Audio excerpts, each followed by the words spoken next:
Welcome back, ladies and gentlemen, to the World Championship Series America Premier League Round of 32. It's time for our losers match. We're already loading into the game. It's another Terran versus Zerg. I'm pumped for this one. Me too, and I really think, of course, it's WCS America, everybody's welcome over here, but MaSa being a little bit of a North American hero, I think he has a very good shot in taking this against NesTea. And now, guys, we really shouldn't miss anything, because this is something that we have seen before. Nathan is already giggling. You guys see it behind me as well. Something is missing. Floating away in the distance. No worries, guys, it's not MaSa who went missing, it's just his command center as it's going to float over to the gold base. Something we see more and more often these days on Habitation Station. Nate, before we go, actually, let's just go ahead and introduce NesTea.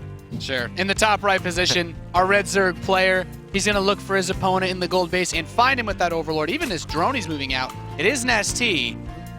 NesTea, he can't leave his base, unfortunately. We don't have Zerg doesn't get permits like that. But this fast drone scout, this could be really annoying. He's a double extraction. He's going to 12 drone rush him. Yep, he's going to drone rush him. All right, guys, this is my favorite build to do on ladder. This is StarCraft. We're going to see drones fighting SCVs, and it's all going to come down to... Yeah, what is it going to come down to? A little bit of work in micro. You know why this is so brilliant? The drone scout allows him a 12 drone rush. He actually can prevent that barracks from being planted. Yep. That's it. There's absolutely no way MaSa can get a wall up to defend himself. Well, unless he messes up. I mean, even if he keels this drone, even if he starts the barracks now, it's like it's too late. He could. I don't think there's anything he can do. This was a really cool play by NesTea. If MaSa manages to make this work somehow, it'd be a true feat of strength. Yeah, he cancels the barracks. What can he do? He's got drones hugging his command center. It's 9 SCVs right now against 11 drones. So there's one more SCV in production. What if he sent all his SCVs to NesTea's base? And kill the hatchery. It's like right before the command center blows up, he just lifts it off. Yeah, that would be bad, because then it's gonna break. Then it's still gonna burn. I mean, I don't know. It's still burning, right? This is still not. Okay, we're gonna see workers fight. This is actually quite important. I feel this is a reasonable engagement for the SCVs. Yeah, I mean, I don't know how to cast this, man. The drones got this around.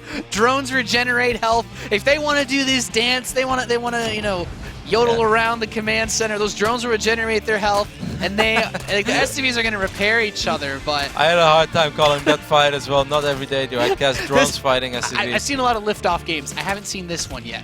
I mean, I know this discussion has been there. I think I've casted one game like this, but it was very different.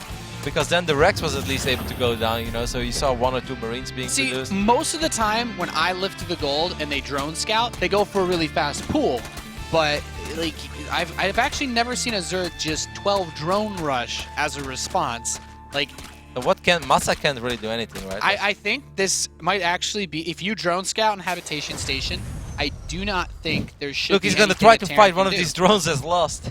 Like, long distance mining. Long distance mining so that he can repair, but he can't outdo the health regen, man. Yeah. NesTea's got a way better medical plan. Yep, and NesTea just sent back 1 drone as well. First he pulled all the drones, but right now he sent back 1 drone, which just brought in enough minerals to produce a 2nd drone.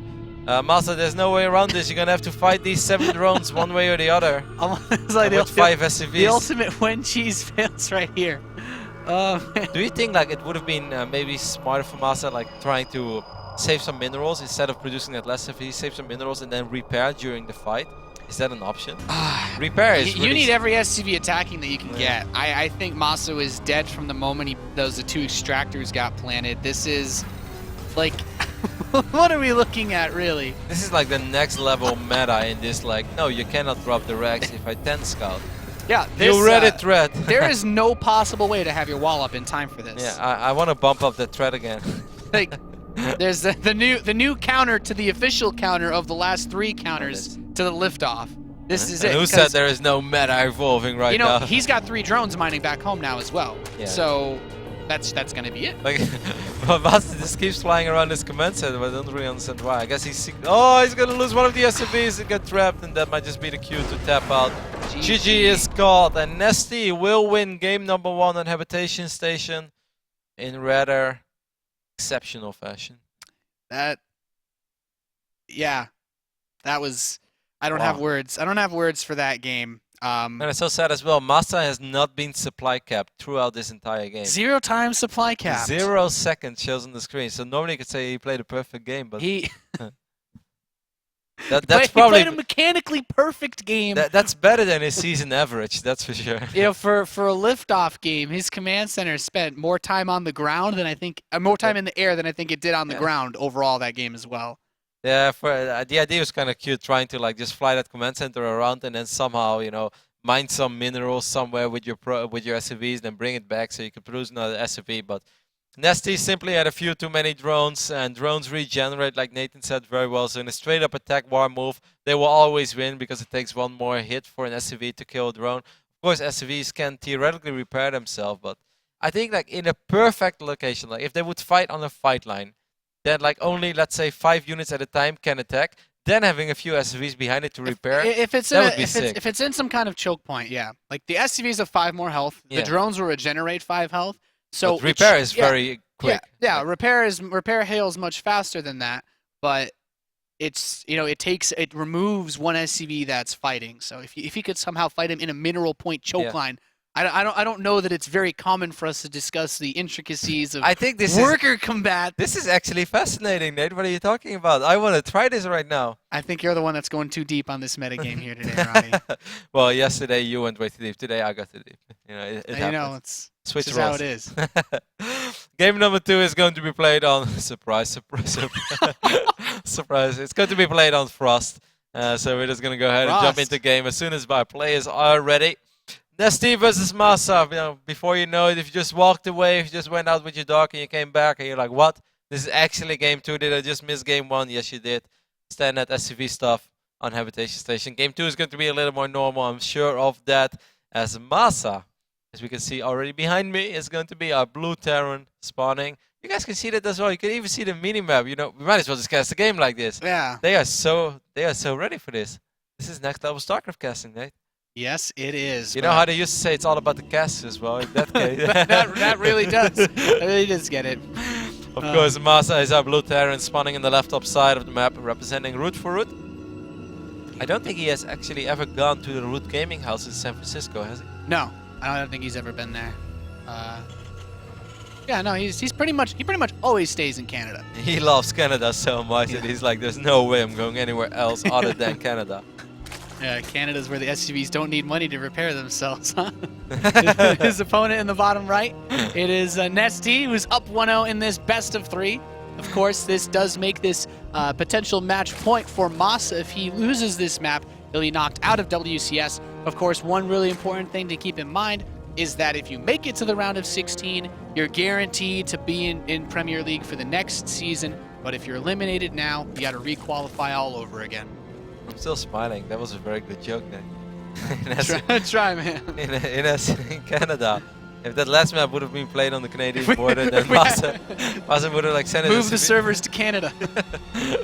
But yes, of course, indeed, really important day. Like it might just start to feel a little regular. You know, we're doing a lot of these shows, and there's already been a full year of WCS action, and there's WCS in Europe. But for players, this is a really big day. They only have one chance to make it into the round of 16, and if they do, they not only secure themselves an additional $1,000, as they already get $2,000 for qualifying for this league, but they will also get $2,000 for the next season, as they will be part of Premier League in Season 3 again. So it's really important for, you know, pretty much everyone.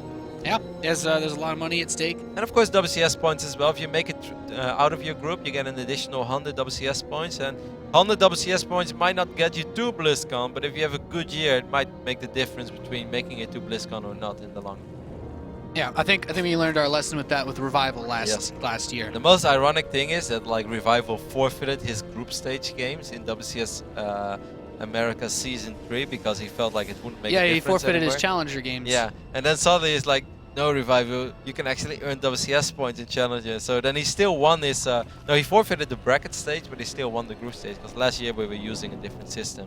Yeah. But yes. So let's talk about this build. I like what MaSa is doing because it is most certainly outside the current standard for Terran versus Zerg. Oftentimes, you go command center first, 15 supply barracks, 16 supply gas. MaSa has opted for the 15 barracks and then to like a either 16 or 17 second barracks. And this gives him a lot of Marines early on, but you have absolutely no map control. And keep in mind, his scouting SCV that just died in NesTea's base did not see the gas, did not see the speed. MaSa can set himself up for an early Marine push if he wants, but he can't really get too aggressive because, you know, the Zerg production can overwhelm 2 barracks very early on. Yeah, I'm a little bit worried for MaSa. Yes, and like I can see NesTea do something crazy, just make a few more drones and then just make a big swell of Zerglings. It's just something that NesTea kind of does. And then the moment that he feels that first Hellions are supposed to leave the main base, he's going to try to run into the natural, maybe even surround those Hellions or something like that. He wasn't aware of the fact that this was a command set, the first build up to this point. So if he wanted to do that, then he might change his mind as the timings will be a little bit thrown off. He still can't possibly know if it was command set the first or not. You know, the thing is, just this bunker timing and that supply depot, I think you can almost kind of assume that. MaSa's doing a very different way of handling this. The 2 barracks into factory, like, if you're NesTea and you know, if we gave him one piece of free information, we said it was command center first, he'd most certainly expect Hellions as a follow-up. So doing just a speedling attack generally could put you at a disadvantage if there's Hellions to deny it in a full wall. But this setup is actually just so seemingly random the way that it's being put together. Nobody really does this in Terran versus Zerg, and we've seen, of course, over all the different tournaments that have been played both in North America, Korea, and Europe, lots of different strategies being pulled out by Terran players. This is another new one for sure. It's gonna be very fast. Does he have 2 reactored barracks, Marine tank attack? I don't even know what to make of this. Well, there is a tank in production, so I guess you're onto something, Nate. I'm not exactly sure either what to make out of this. Like, if he made a tech lab on the other barracks, then it makes sense. Like, okay, he's going to get either stim or combat shield, make an early push, but just Marines makes it feel a lot more committed. He doesn't have more than 1 engineering bay. This engineering bay is not getting any upgrades. He's got 600 minerals banked up. Like, it feels like something is missing here. Not that it's necessarily bad, because this would be great if NesTea was going for any type of early attack. But NesTea, he's playing super standard. He's got his main and natural droned up. 2 evolution chambers on the way. I expect to see the lair start when he hits 100 gas, and his 3rd is done.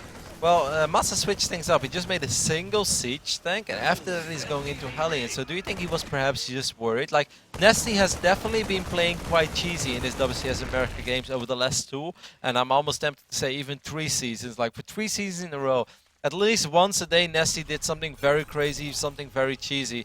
This could just be MaSa saying like, hey, my tournament life is on the line. I am really worried that something crazy is going to happen. I don't want to die right now. I went command center first. It's a very economic opening. I'll already be safe than sorry. 1 defensive tank isn't bad. Like, if you look at just the way that most Terran build orders pan out, if you're not attacked early on, like in this game, the siege tank doesn't really do anything for you. Pushing cross-map Frost with the creep spread that NesTea is already starting to move isn't really an option.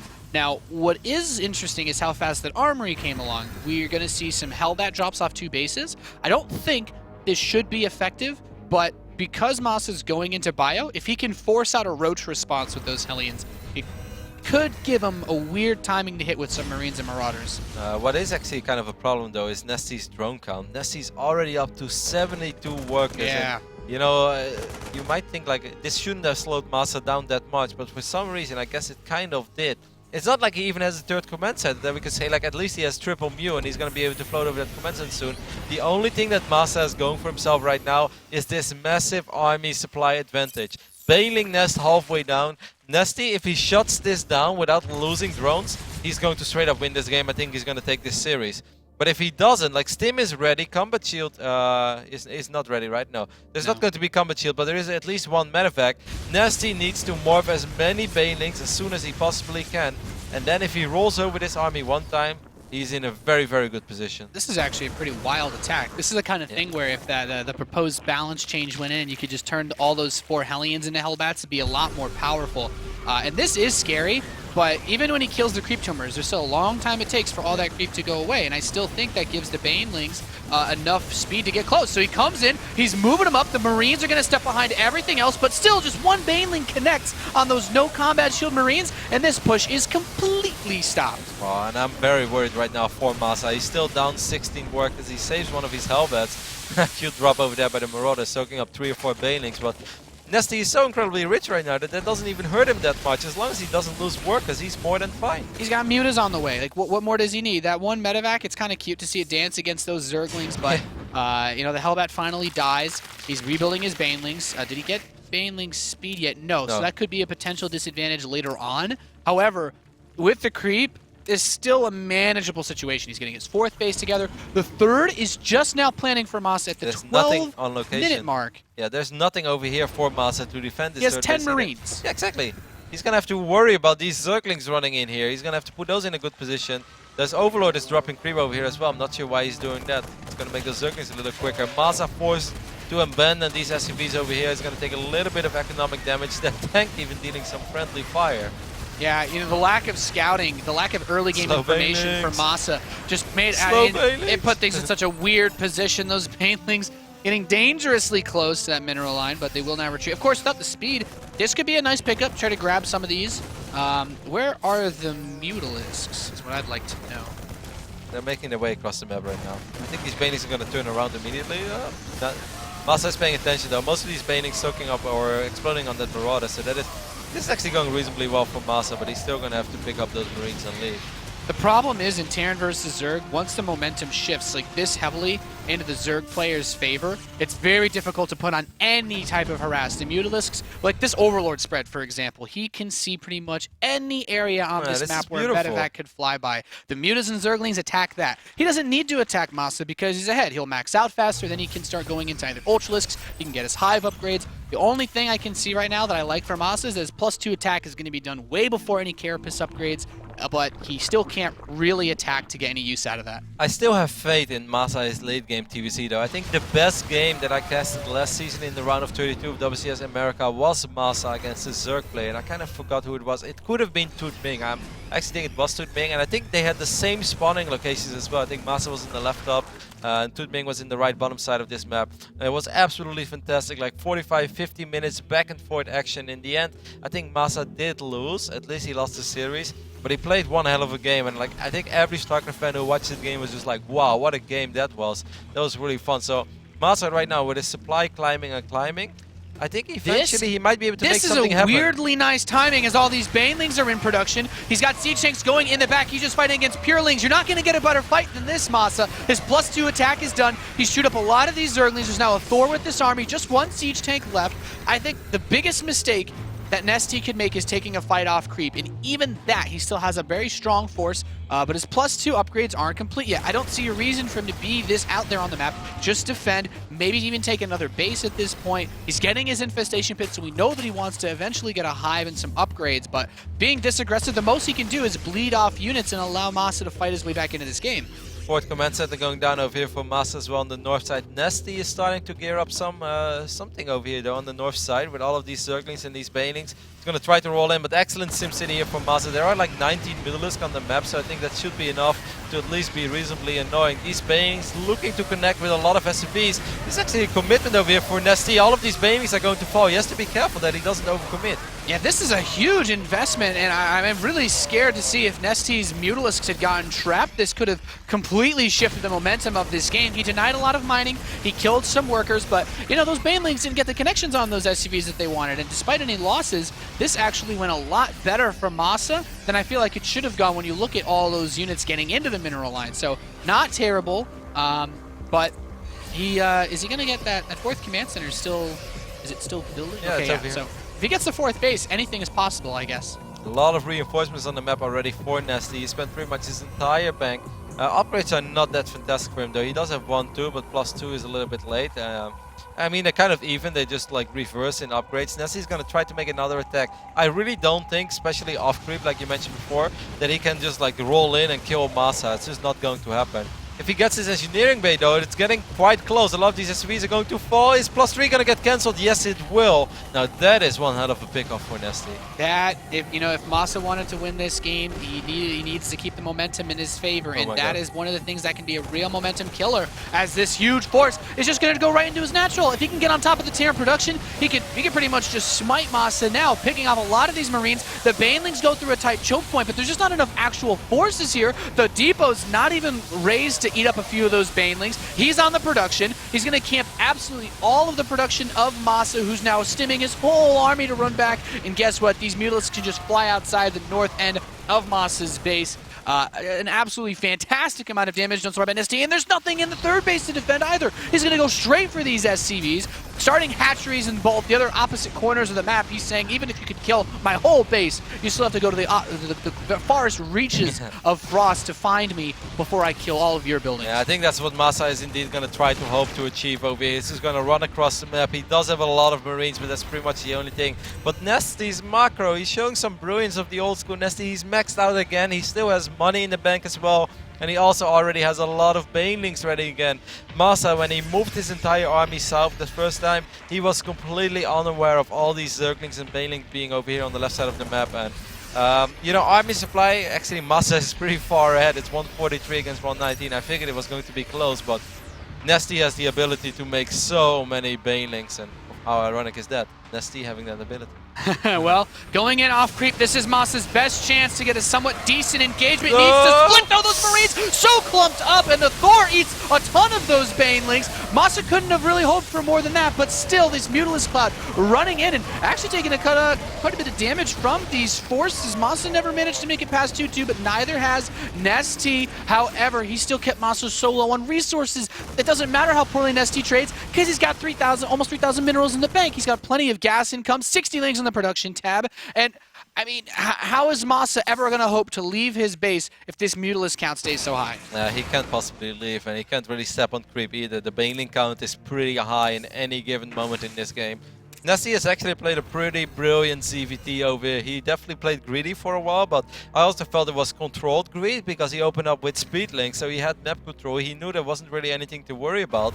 MaSa opened, I would almost say, unnecessarily defensive. Could you say that? That's the best way I would put it. MaSa's opening really is what set the stage for the failure of his first attack and subsequently the lead that NesTea has. However, MaSa's had a few chances but was not able to capitalize on them, and it's the small things, losing that +3 attack upgrade, that I really think sets you far behind. Just being able to kill those Zerglings in one fewer shot is so nice when you're behind, when you have fewer units than your opponent. And there's so much going for NesTea. He's getting those +3 upgrades now.